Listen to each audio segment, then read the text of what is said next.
the lash tech, because his lashes look amazing. The 25 minutes that I saw, I was like, ooh. I know, very thick lashes. Yes. They're so I've yummy. noticed that too.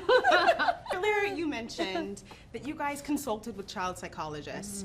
Why is it important to have a film like this for young kids? I know social media has a heavy influence on this generation. After the pandemic, I think all of us have been feeling more isolated, more lonely than ever, especially kids, you know, who spent many years of their lives like on Zoom, like in classrooms, and maybe a lot of them don't really have the tools to kind of make friends. And I think, you know, perhaps like watching a movie about this kid making his first friend in space will give them the courage to kind of reach out and make their first connections too. A lot of the time as we're making these movies about very heady concepts about solving loneliness, we're all, you know, working on that too. So for us, bringing in experts is super informative because we don't have the answers to, you know, I was learning stuff too. I was taking notes. Yeah, and Be you know, vulnerable. taking notes for myself, but also making sure that as we take Elio through this narrative, that we are checking these boxes, you know, the things that we talked to the Surgeon General about like, these are the steps to step out of your loneliness. We're like, is he doing that when he meets Glorden? Does he help him? Does he reach out? Does he start to learn how to look people in the eye? And at the beginning of the film, is he not, you know, when Olga's trying to reach him, he should be turned away?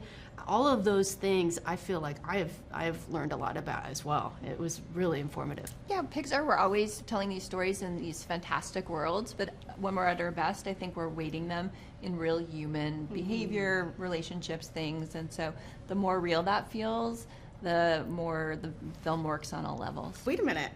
I'm staring at an all-women direction and production. Wait a minute. Like, yes! I love working with Maddie and Mary Alice. I worked with Maddie on Turning Red.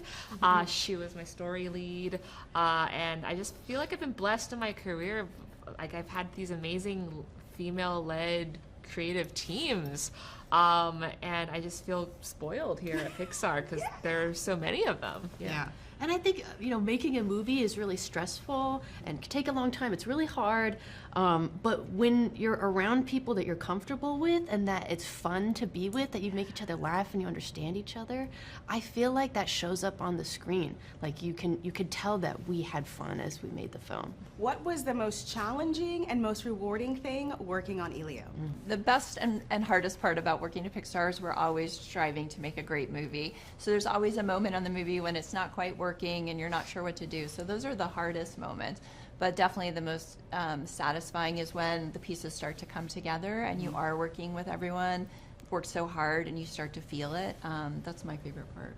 Yeah, I mean, I think time is the biggest challenge. Of course, we could spend a cajillion hours on any given scene, and you just can't. So that's the hardest part, is to let go of something when you know, you're like, okay, I must just let this baby fly. But I still love how it turns out, and sometimes you appreciate that you kept your hands off. Yeah, the most challenging part is like when you have to cut like a joke or a scene that you loved for like many versions of the movie, but then you realize it's not quite fitting in the big picture. Yeah. But you know, sometimes you have to kill your darlings to like make the whole movie work. Yeah.